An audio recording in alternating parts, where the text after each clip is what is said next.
looking back, we were lucky too that we didn't know what to expect from a pivot.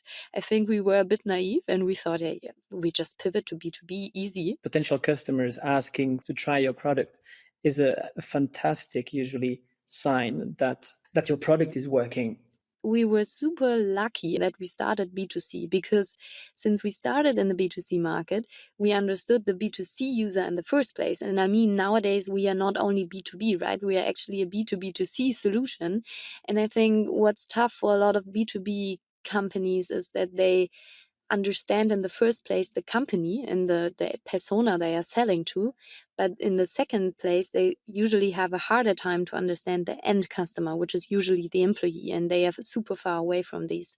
So I think we had actually some luck to have gone through both markets, but at the same time, a pivot is also quite a lot of work. So I think looking back, we were lucky too that we didn't know what to expect from a pivot.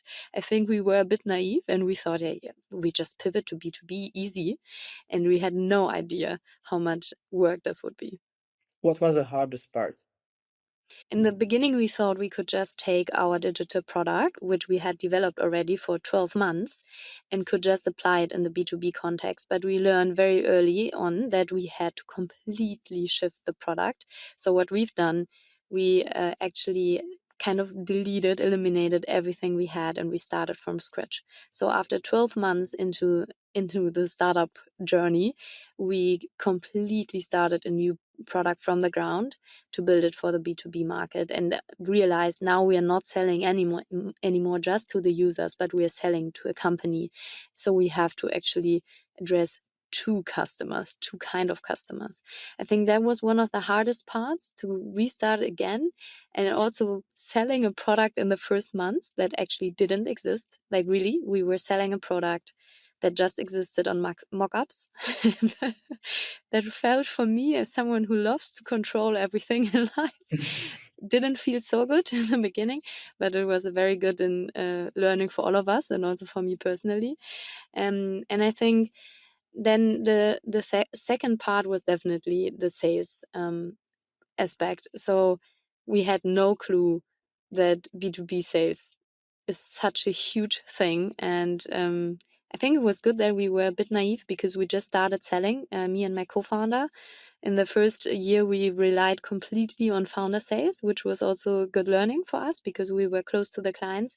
But then we also realized building up a sales machine that is really working well, building up a sales team is super, super complex. And I think that is also one of my biggest learnings. When you said you had to sell a product that doesn't exist, I found that also really fantastic to hear, because with a lot of my clients, this is what I struggled the most, is to convince them, they always want to wait more before testing something out and putting it in front of users, or trying to sell something that is actually not existing yet. What convinced you at the time, or your team? How did you get convinced to say, now we need to go out and we need to pitch this the way it is? So it was the urgency that we already had in the team. I mean, pivoting your initial idea is definitely a huge step. And also our team has gone through a year of experiments, a year of not really having successes. So also in the team, there was this, need for finally having some achievements, finally finding product market fit. And everyone was so hungry to find product market fit that I think that was already sufficient. We needed no one to tell us to do that. We were really very keen on finally selling a product that people would buy and pay money for. I mean, it did feel weird to sell something and say, yeah, look at this platform. This is what it looks like. And you knew, okay, I really hope that our engineering team will deliver very fast.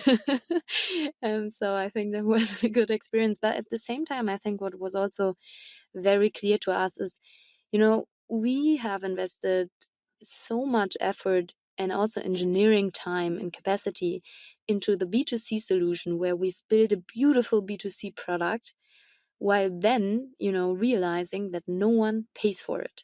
And that was also a very big pain. And we said to ourselves, we're not doing this again. We are selling before we build the product. And I mean, every startup books tells you actually to do that. And still, I think a lot of us don't dare in the first place.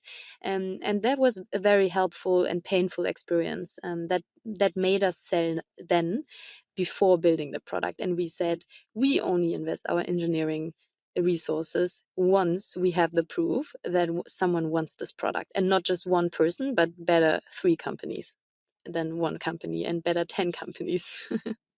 Way to go. And in that case, usually we say that when you find real product market fit, everything gets easy.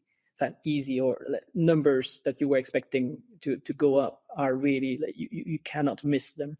Was it what you expected to? Was it what you saw too?